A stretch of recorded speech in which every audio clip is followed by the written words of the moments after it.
Based on the great new book Uncovering Mindfulness, In Search of a Life More Meaningful, we bring you a new series of podcasts called From Mindfulness with Love by Paul Mudd, the author. Here's today's podcast. We hope you enjoy.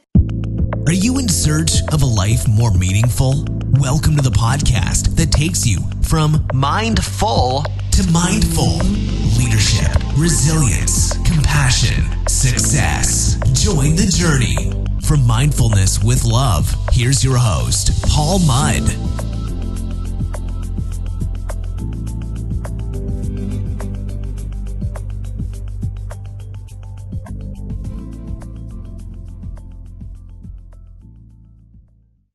I wasn't sure what to call this podcast in the Mindfulness with Love series. Mindful coaching, mindfulness and coaching, the mindful coach. I even got a group of coaches together, a convocation of coaches, probably not the right collective pronoun though, to talk about it. And after a vibrant and robust debate, we decided we'd like the following summary, which seemed to capture the mood and cover many of the points we raised. It goes like this. A coach using mindfulness will perfect a form of conscious and comfortable simultaneous attention to themselves, their coachee, the relationship between them and the mental, emotional and relational dynamics occurring in the moment. But how did we get there? Well, along the way we looked at definitions of coaching, and in particular three. Firstly, one provided by John Whitmore. Coaching is unlocking a person's potential to maximize their own performance. It's helping them to learn rather than teaching them. Secondly, one from the Association of Coaching. Coaching is a collaborative, solution-focused, results-orientated and systematic process in which a coach facilitates the enhancement of work performance, life experience, self-direction, and personal growth of the coachee. And thirdly, one from Peter Hill of CFM Consulting. Coaching is the art of facilitating the development, learning, and enhanced performance of another. We then set ourselves some questions to provide a framework for our discussion. First question, what are we actually talking about? Coaching with mindfulness or mindful coaching? Second question, is there an implicit tension between the principles of mindfulness and the goals and practice of coaching? Third question, can mindfulness provide a lens through which to view the coaching experience and enrich it? And fourth question, is mindful coaching or coaching with mindfulness better coaching? And so forearmed, we ventured forth, and there was a full range of experience represented in the room.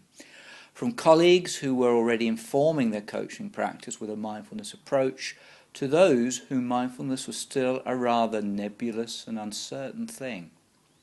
At its simplest, mindfulness is just being present and paying attention on purpose to the present moment experience, with an attitude of openness and non-judgmental acceptance of thoughts and emotions, whether positive or negative, accepting whatever is.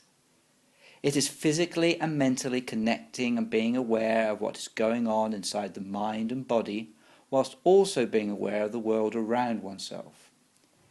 Herein, however, lies an essential paradox, and one I wrestle with in my book, Uncovering Mindfulness in Search of a Life More Meaningful, and it is quite simply this.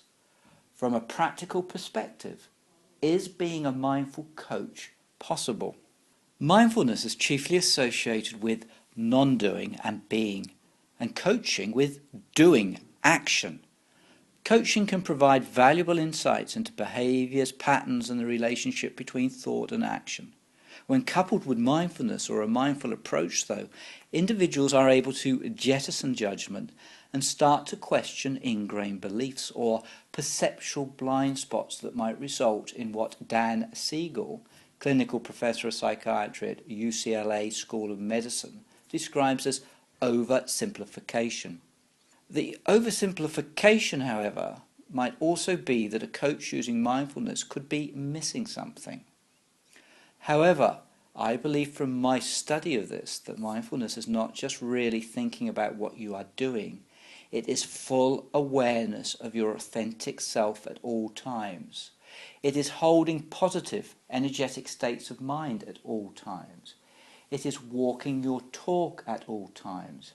And it is in each of these things where mindfulness aligns with coaching.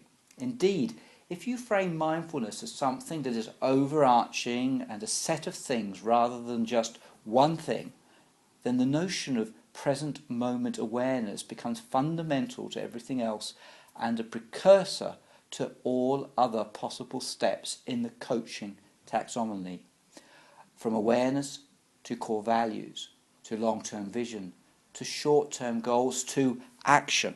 Mindfulness, I would suggest, provides a universal space between thought and action. And within that universality, the possibility of being able to move to the particular. Put another way, a clear and important part of coaching is taking a goal-focused approach, identifying what already exists and focusing on it to help the achievement of future goals. However, an equally important element of coaching is not necessarily striving for specific material goals, but rather enabling and supporting a client to explore their attitudes, beliefs, values, and thoughts. The coaching experience must be a vessel and conduit for that, responsive, enabling, supporting, and here it is complementary to mindfulness, which can create a container in which unorganized agents in the form of observations, thoughts and feelings are welcomed.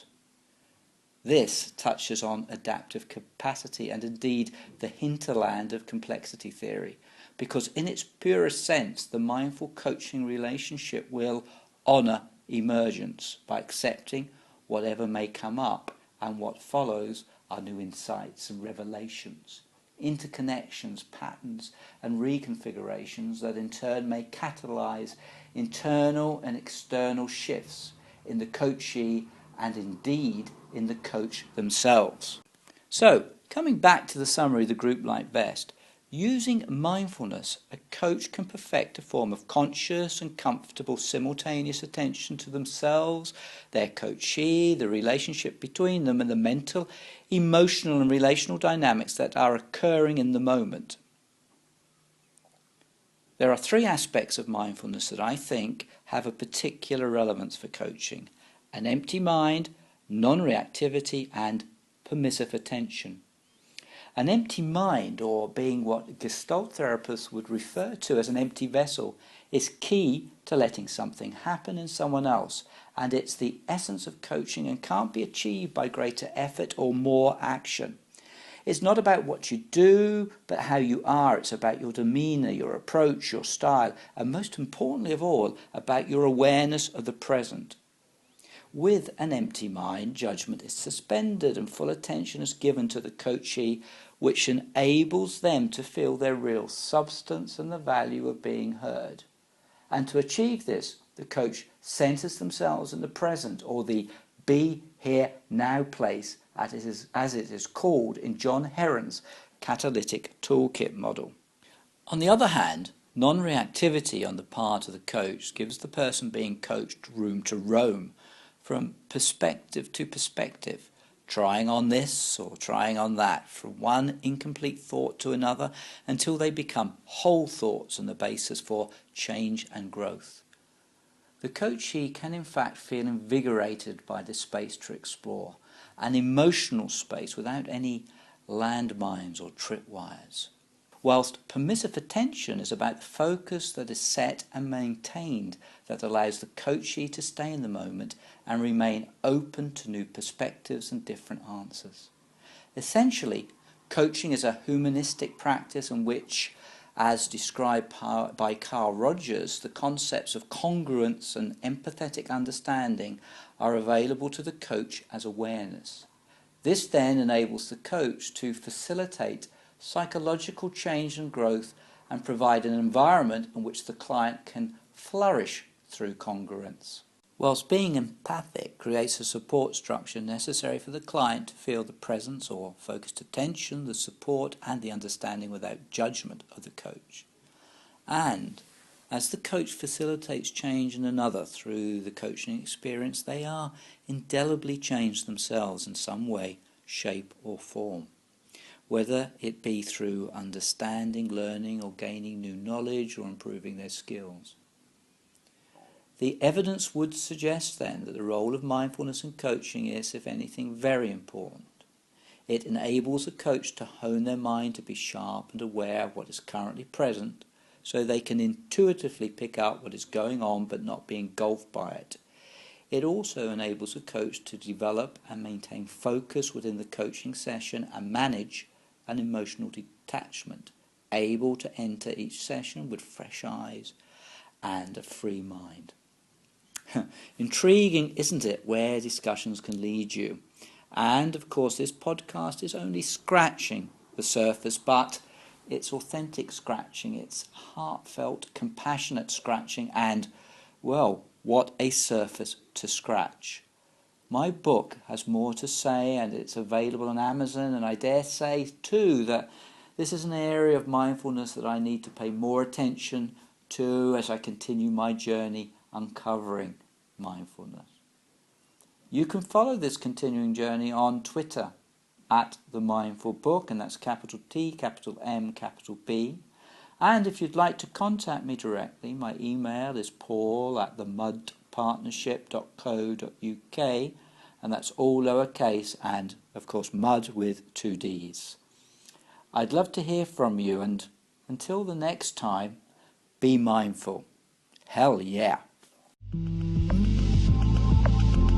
Thank you so much for listening. If you enjoyed, please subscribe and leave a review. We want your feedback. Help us support your journey uncovering mindfulness in search of a life more meaningful. For Mindfulness with Love, we'll catch you next time.